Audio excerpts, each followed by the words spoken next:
You got that message. Huh? After you got the message, you hit up Big U's wife. You said, "Sis, 911. One sec, let me get solo." And you gave him a heads up.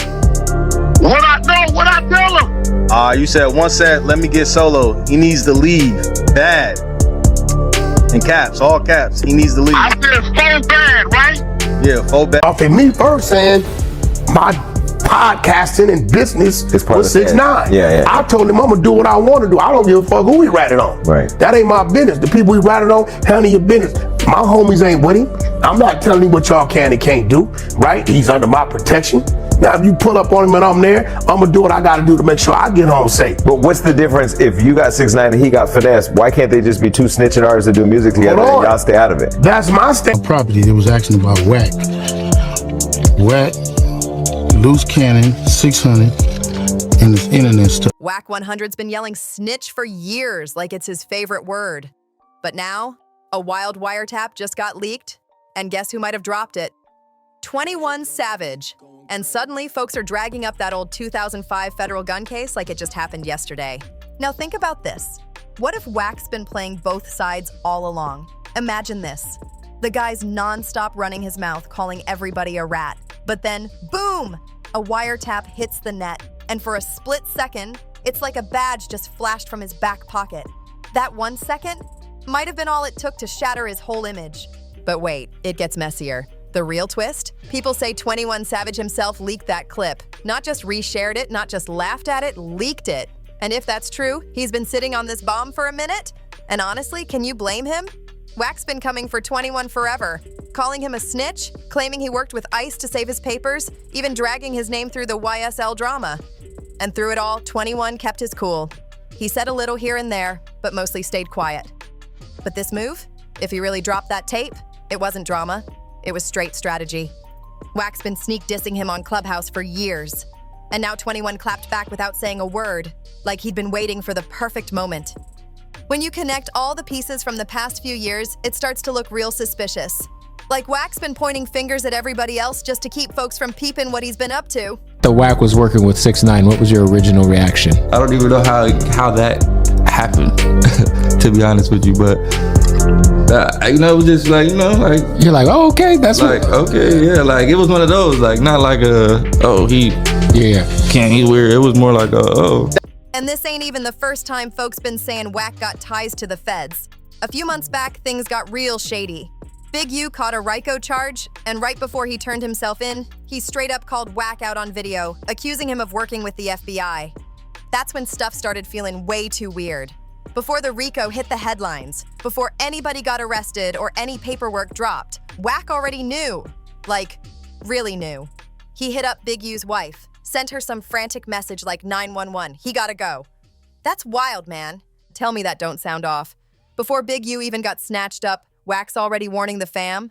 That don't feel like concern, that feels like a trap in disguise. Like he knew the raid was about to hit because he had the inside scoop. Then, after Big U got locked, Wack jumped online talking crazy, flipping the whole situation and trying to paint Big U as the snitch. Said he was using a BlackBerry to talk to the feds, like he was the one moving funny. But instead of clearing his own name, Wack just made himself look real suspicious.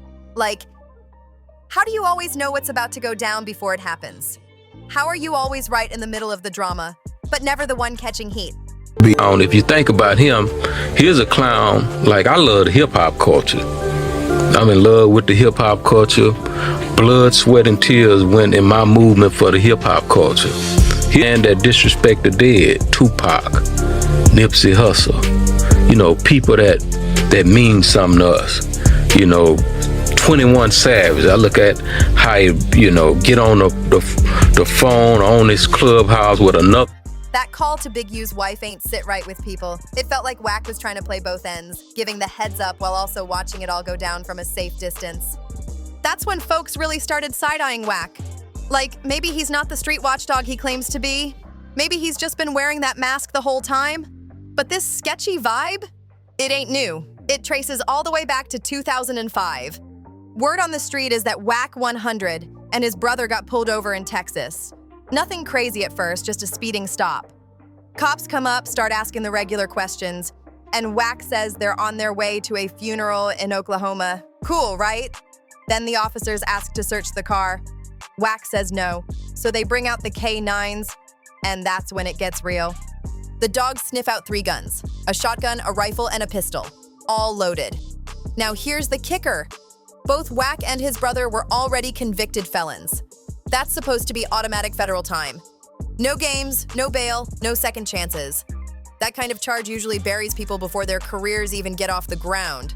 But somehow, Wack posts bail and flies back to LA like it was just a traffic ticket, then boom, 2 whole years go by. No court drama, no media chatter, just silence. Until out of nowhere, the case gets dismissed. And not because of no missing evidence or some legal mix-up. The court said it was dropped in the interest of justice. Now hold up. Anybody who's ever dealt with the system knows that phrase don't show up in felon with firearm cases just because someone got lucky. That ain't kindness.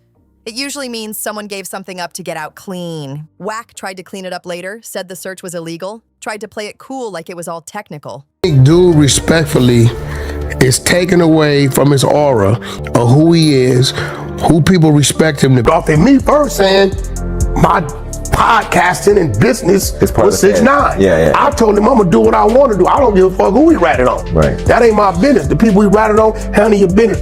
My homies ain't with him. I'm not telling him what y'all can and can't do. Right? He's under my protection. Now, if you pull up on him and I'm there, I'm gonna do what I gotta do to make sure I get home safe. But what's the difference if you got 6ix9ine and he got finesse? Why can't they just be 2 snitching artists that do music together and y'all stay out of it? That's my stance. That's your. But that was all smoke. The public court records showed no mention of an illegal search, just a straight-up dismissal, clean and easy. Too easy. But here's the part that really messes with people. The timing. That's what haunts this whole thing. Just a couple years after Wack caught that gun case, Suge Knight, Wack's old boss at death row, started getting pressed heavy by the feds. According to The Hollywood Reporter, Suge got named in a major gang injunction. His whole circle got torn apart. Raids, wiretaps, paperwork flying everywhere. But Wack? Not a single mention, not even once. Then came the wild Main Street Crips case, the one tied to a kidnapping linked to Shaq. That whole situation was chaos. And in the transcripts, there's some dude named Back popping up, making calls, leaving messages. And people in the streets, they've been saying for years that Back was really just Wack 100 using another name. Now fast forward to today, and this man is everywhere online, pointing fingers at Gunna, BG, Brick Baby, 21 Savage, even Jay Diggs, acting like he's the judge, jury, and executioner of the streets. It's alarming him because there's a good chance he probably didn't know that his DNA came back up under that boy's fingernails. But let's keep it real. That 2005 gun case, it does not line up with the image he's been pushing. You don't just walk away from a federal gun charge, 3 loaded weapons in a felon's trunk, unless you're either the luckiest dude on earth or you handed something over to buy your freedom. So when folks saw that cop ID flash in that recent video, 20 years after the case got dismissed, it lit up all the old questions again. It's not just about a badge. It's not just beef. It's that same question that's never gone away since that case disappeared without a trace. What did he trade to walk away so squeaky clean? And as you already know, Wack's built his whole rep on calling out others. But now the streets are calling him out. That one word, snitch. Wack 100 treats it like his favorite insult. Anytime a rapper gets locked up or signs a plea deal, Wack's right there on Clubhouse, yelling at the top of his lungs that they folded. He did it with Gunna. Claimed he had a whole 2-hour interrogation tape, and even threatened to leak it if Gunna didn't confess. But guess what? He never dropped the tape, just ran his mouth. Then he went after BG, who already did over a decade behind bars. Wack swore up and down the man snitched, but never showed a single piece of paperwork. It was like for like $1 million, $2 million, Yeah. right? But for whatever reason, because the judge was feeling the way he was feeling, he bumped that shit up to like 5 million, 7 million, right? Even BG's old cellmate came out saying, BG held it down, never folded once. Still, Wack kept talking like he had the facts, but never backed it up with proof. He throws accusations with no receipts. And yeah, on the surface, some people eat it up. If you don't dig deep, it might seem like Wack's got some street code he lives by. But the ones really watching, they started connecting the dots. Every time Wack's name starts getting hot, he finds a new target to blast. He gets the spotlight off himself by calling out someone else. And then there's this Wack records everybody. Like, who does that? Real ones don't need to keep secret recordings unless they're plotting to use it later. Or worse, pass it along. People started waking up when they noticed something even darker. Rappers Wack brought onto Clubhouse. Some of them ended up catching cases. Loose Cannon, for example, went on there, talked too much, and later got caught up. Coincidence? Folks ain't so sure anymore. Now people are really starting to ask the big question. Was Wack setting folks up to crash out on purpose? Was he letting these convos go viral just so prosecutors could scoop them up later? Because the way he draws people into drama, then somehow always has a leak at just the right moment. It's feeling way too calculated to be random. At first, it might seem like just a messy dude online, but when you line everything up, the pattern is loud. That leaked video didn't just come out of thin air. It was the match on a fire that's been building for years. From that 2005 case that magically disappeared, to him knowing about Rico moves before they even hit the news. From shady wiretap mentions, to that mystery badge flash, to all them secret recordings. None of it feels like coincidence anymore. It's not just chaos, it's controlled chaos. And the deeper folks dig, the more it starts to look like Wack's been hiding in plain sight the whole time. Because here's the truth, if all those people he accused were really snitching like he says, there'd be paperwork everywhere. But guess what? The only person who keeps showing up when cases get dropped, when names get exposed, or when the feds seem way too informed is him. That's what flips the whole script. It's not even about proving if Wack's a Fed or not. It's about asking what it really means if he is. What does that say about the way we eat up these street stories? Who we believe? Who we hand the mic to? People joke about it online like it's funny. But it's not funny anymore. Not when real lives are getting wrecked because of some behind-the-scenes manipulation.